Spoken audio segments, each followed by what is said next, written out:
Здравей! Ако ме виждаш за пръв път, тази карта е за теб. Нека да видим коя е тя. Духовност и религия. Така, какви тия карти? Първо, това са картите, които отговарят за минали животи и минали прераждания.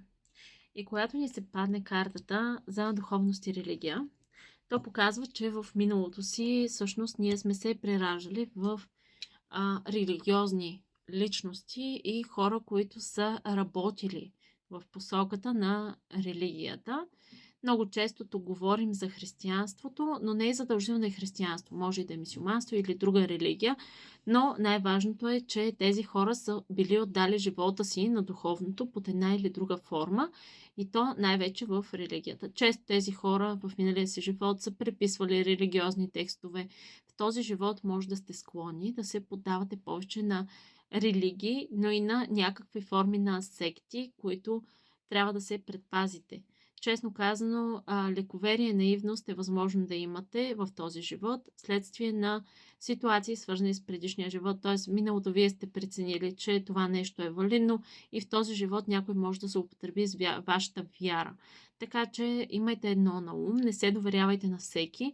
Развивайте се в своята духовност и религия, а имайте предвид, че не всеки човек, който е минал през тези животи, иска да се връща там. Може да имате и по-специфично отношение към религията, особено ако виждате колко са се изменили нещата и подсъзнателно приемате, че нещата вече не са същите, свързани с религията, която сега изповядвате и възприемате под някаква форма, че нещата, които сега са на мода в религията, не са реални, не са истински или нещо такова.